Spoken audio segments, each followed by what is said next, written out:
Hush. I'm busy. So this week is a tag type video, and I say tag type because if you watch this channel long enough, you know when I do these things, I don't tag anyone. However, the original channel for this tag, I guess it doesn't exist. The link goes somewhere else. I guess that shows how long I've had this in the pipeline for content planning.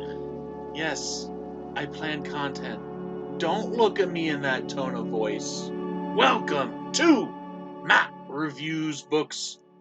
I am Matt, and this is book review and book related channel. You name it, I'm probably gonna read it. With the exception of two categories.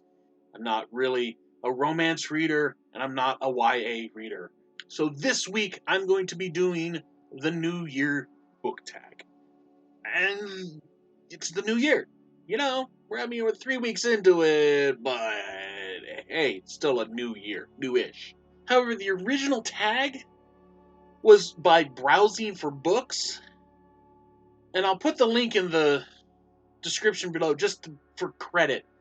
But apparently that link takes you to a different channel, and the channel browsing for books is gone. But I will give credit where credit is due. So if you're out there and you understand and you know what happened to the channel, if they just changed their name, let's just get on with it. Let's just hit this tag. Let's just tap this tag. Tag team? Tag? That's number 1. Do you do the Goodreads challenge? If so, what is your goal for 2023? No, I don't participate in the Goodreads challenge. I didn't even know there was a challenge until, I read this thing, and then I went and looked, and I forgot about it, and I read it again. I was prepping for this. I don't do a Goodreads challenge. I don't do challenges in general. I'm really inconsistent about everything. And I did go to Goodreads to find out about it, but I didn't see anything that was real clear about what the Goodreads challenge is. Number 2. What are some other reading goals or challenges you're setting yourself? At least one book per month. I'm going to read at least one book per month. That's my goal. I actually have a TBR list of about 16 books that I want to read this year in 2023. But if I read 12, I'll be happy. I'll be satisfied. Maybe not happy, but I'll be satisfied. I'll actually be really happy. Number 3. What is a reading habit you want to leave in 2022 and one you want to carry forward into 2023? I want to leave not reading behind. I didn't read very much this last year, 2022, but then again, I moved. And if you've ever moved out of state, it just seems like your energy is just sapped, just sucked up by everything else. And reading is not something that's really, for me, I'm very, I turn into potato. So I want to leave that behind. But carrying forward, also at the end of the year, as things were settling down, I started creating content, started planning content, and writing and reading. I want to keep that going. I want to get in good and get ahead of the curve and just give myself, the momentum, the inertia. Number 4. Do you use any other method of tracking your reading other than Goodreads?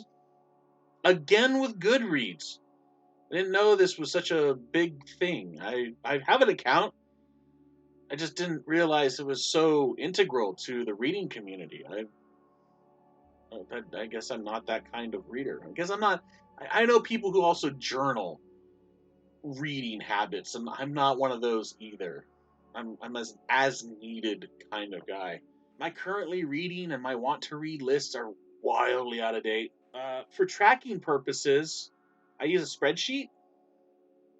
Kind of. I mean, for content planning, I lay things out, so then I guess I'm kind of keeping track that way. And I guess I could also track my reading habits with my TBR pile, but that's a living entity. It's like, it's like that. I don't know. It's like the blob. It just keeps growing. Number 5.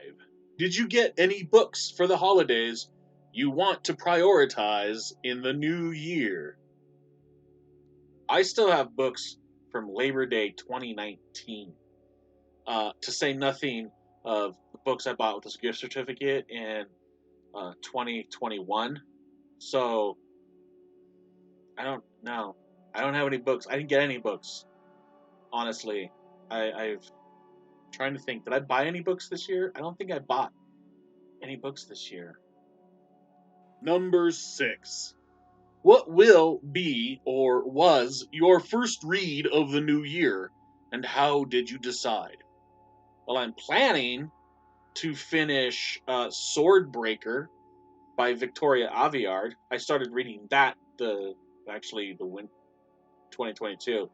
I'm really enjoying this series, and I'm looking forward to seeing where it goes. So, for those of you in the back of the bus that like to cause trouble, please don't start with the hate. Okay? I know you have opinions about the series. I've read your opinions. Just to quote Kevin Smith, we all like what we like. All right? All right? So, yeah, I'm reading this book. That's the first one. I started it. I'm gonna finish it. And who knows? By the time you see this, I might be done with it and writing the review. Number 7.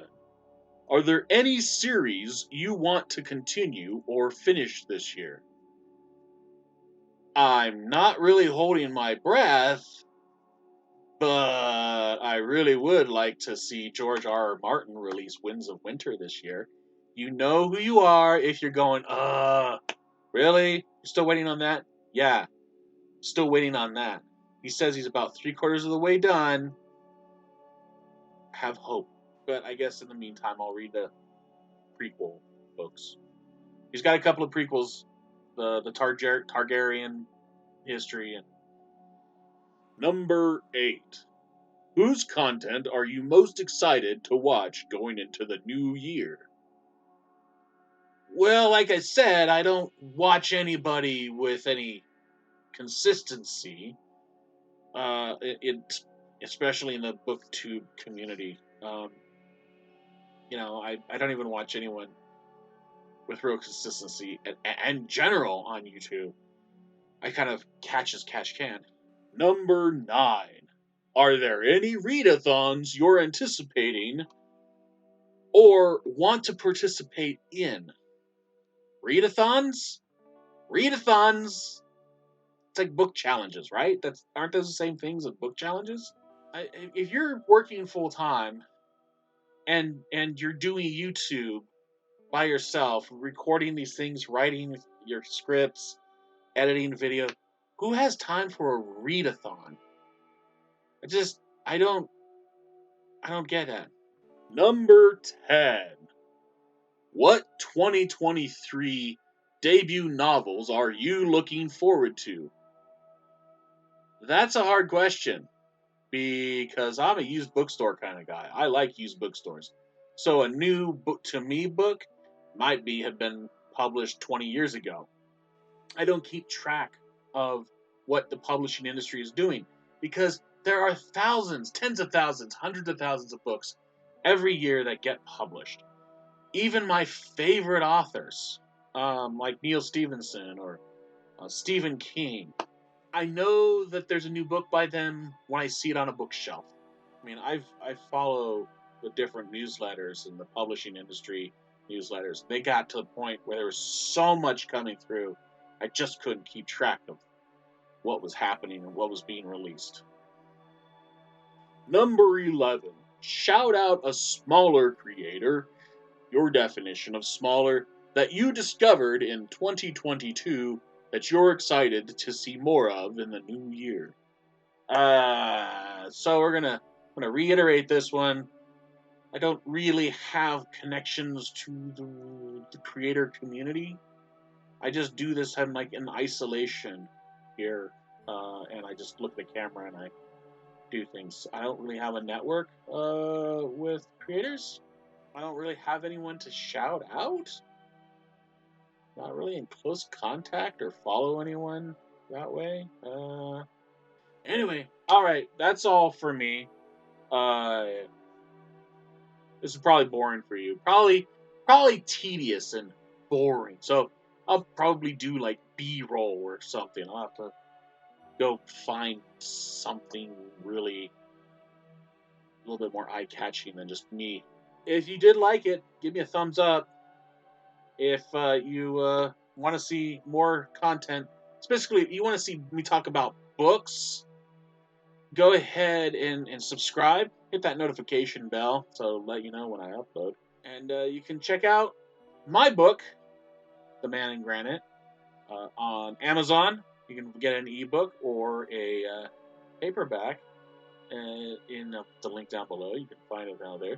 So I don't just talk about books, I write them as well. Sound like the Hair Club commercials from the 80s. With that, thanks a lot for watching if you got this far, and I will see you next time.